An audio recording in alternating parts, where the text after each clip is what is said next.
ବାଲେଶ୍ୱର ଏବେ ପାଲଟିଛି ଆତଙ୍କୀଙ୍କ ଆଡ଼ାସ୍ଥଳୀ। ବାହାର ରାଜ୍ୟରୁ ବନ୍ଧୁକ ଆଣି ବାଲେଶ୍ୱରରେ ଚୋରାଚାଲାଣ କରାଯାଉଥିବା ବେଳେ ଅପରାଧୀମାନେ ଅପରାଧ କାର୍ଯ୍ୟକଳାପକୁ ଅଧିକ ମାତ୍ରାରେ ବୃଦ୍ଧି କରିବାରେ ଲାଗିଛନ୍ତି। ଯାହାର ଏକ ଉଦାହରଣ ହେଉଛି ରେମୁଣା କ୍ଷୀରଚୋରା ମନ୍ଦିର ନିକଟସ୍ଥ ଏକ ଘରୁ ମିଳିଥିବା ବନ୍ଧୁକ। ଏହି ଘଟଣା ଉପରେ ଆଜି ରେମୁଣା ପୋଲିସ ପରଦା ଉଠାଇଛି। ରେମୁଣା ଅଞ୍ଚଳର ଜଣେ ଯୁବକ ବିହାରରୁ ଚୋରା ବନ୍ଧୁକ ଆଣି ବାଲେଶ୍ୱରରେ ଚୋରାଚାଲାଣ କରୁଥିବା ବେଳେ 2 ଜଣଙ୍କୁ ବିକ୍ରି କରିଥିବା ନେଇ ଆଜି ରେମୁଣା ଥାନାରେ ଅନୁଷ୍ଠିତ ଏକ ସାମ୍ବାଦିକ ସମ୍ମିଳନୀରେ ଅତିରିକ୍ତ ଏସ୍ପି ଦେବଜ୍ୟୋତି ଦାସ ସୂଚନା ଦେଇଛନ୍ତି। ବିଶେଷକରି ପୋଲିସ ଚଢ଼ାଉ ବେଳେ 4ଟି ବନ୍ଧୁକ ସହ ଜୀବନ ଗୁଳି ଜବତ କରିଥିବା ବେଳେ ଏଥିରେ ସମ୍ପୃକ୍ତ ଥିବା 3 ଜଣଙ୍କୁ ଗିରଫ କରିଛି। ଗିରଫ ହୋଇଥିବା ଯୁବକମାନେ ହେଲେ ନିଆବାଗ ଅଞ୍ଚଳର ଶାନ୍ତନୁ କୁମାର ଦାସ, ରେମୁଣା ଅଞ୍ଚଳର ଅମିତାଭ ଦ୍ୱିବେଦୀ ଏବଂ ଶିଳ୍ପାଞ୍ଚଳ ଥାନା ଅନ୍ତର୍ଗତ ଅଚ୍ୟୁତପୁର ଅଞ୍ଚଳର ମନୋଜ କୁମାର ଭୂୟାଁ। ପୋଲିସର ସୂଚନା ଅନୁସାରେ ଗତକାଲି ଅର୍ଥାତ୍ 4 ତାରିଖରେ ରେମୁଣା ଥାନାର ଏସ୍ଆଇ ସୁଭାଷ ଚନ୍ଦ୍ର ମଲ୍ଲିକଙ୍କ ରିପୋର୍ଟ ଅନୁସାରେ ବିଶ୍ୱସ୍ତ ସୂତ୍ରରୁ ମିଳିଥିବା ଖବର ପରେ ଥାନାର କିଛି କର୍ମଚାରୀଙ୍କୁ ନେଇ ଏକ ଟିମ୍ ନିଆବାଗ ଅଞ୍ଚଳର ଶାନ୍ତନୁଙ୍କ ଘରେ ଚଢ଼ାଉ କରିଥିଲେ। ଚଢ଼ାଉ ବେଳେ ତାଙ୍କ ଘର ମଧ୍ୟରୁ ଗୋଟିଏ କଳା ରଙ୍ଗର ଏୟାରଗନ୍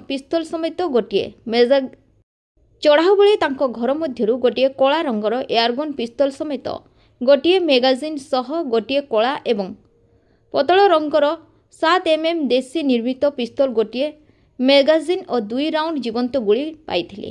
ଏନେଇ ପୋଲିସ ତାଙ୍କୁ ପଚରାଉଚରା କରିବା ପରେ ସେ ବନ୍ଧୁକର କୌଣସି ଲାଇସେନ୍ସ ଦେଖାଇ ନ ପାରିବାରୁ ପୋଲିସ ତାକୁ ଅଟକ ରଖି ଅଧିକ ପଚରାଉଚରା କରୁଥିଲା।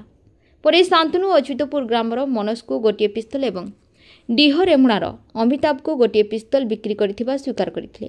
ପରେ ପୋଲିସ ଉଭୟଙ୍କ ଘରେ ଚଢ଼ାଉ କରି ଶାନ୍ତନୁର ସୂଚନା ଅନୁସାରେ 2ଟି ବନ୍ଧୁକ ଜବତ କରିଥିଲେ ଏବଂ ଉଭୟଙ୍କୁ ପୋଲିସ ମନ୍ଦିର ଛକଠାରୁ ଗିରଫ କରିଥିଲା।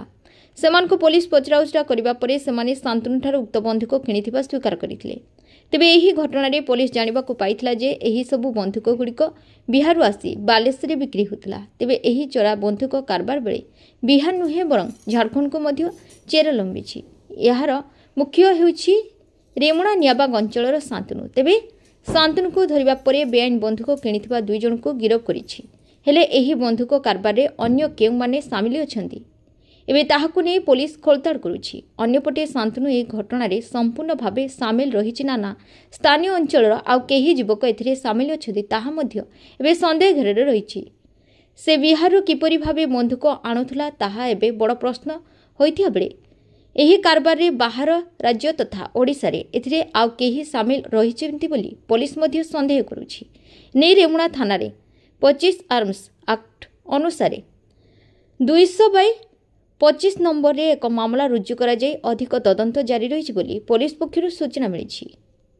ଏହି ସାମ୍ବାଦିକ ସମ୍ମିଳନୀରେ ଅନ୍ୟମାନଙ୍କ ମଧ୍ୟରେ ନୀଳଗିରି ଏସ୍ଡିପିଓ ପ୍ରମୋଦ ମଲ୍ଲିକ ଓ ରେମୁଣା ଥାନା ଅଧିକାରୀ ବିମଳ କୁମାର ନାୟକ ପ୍ରମୁଖ ଉପସ୍ଥିତ ଥିଲେ। ଏହି ଚଢ଼ାଉରେ ଏସ୍ଆଇ ସନାତନ ବିଶ୍ୱାଳ, ସୁଭାଷ ଚନ୍ଦ୍ର ମଲ୍ଲିକ, ଏଏସ୍ଆଇ ଧୀରେନ୍ଦ୍ର ପ୍ରସାଦ ମହାନ୍ତି, ନୀଳମଣି ଦାସ, ଗୋଲକଚନ୍ଦ୍ର ନାୟକ, କନେଷ୍ଟବଳ ଶିଶିର କୁମାର ଦାସ, କୁଳମଣି ପାତ୍ର ପ୍ରମୁଖଙ୍କ ସହ ଅନ୍ୟ କର୍ମଚାରୀମାନେ ସାମିଲ ଥିଲେ। କଥା ହେଉଛି କ'ଣ କିଛି ଲୋକ ଆପ୍ରେନ୍ସିଭ୍ କରୁଛନ୍ତି, ଆମେ ଲୋକ ଛାଡ଼ିଦେବୁ ଗୋଟେ ପଲିଟିକାଲ ଇଏ ହେଉଛି, କୌଣସି ରାଜନୀତି ନେଇକି ଥାନା ଚାଲନା।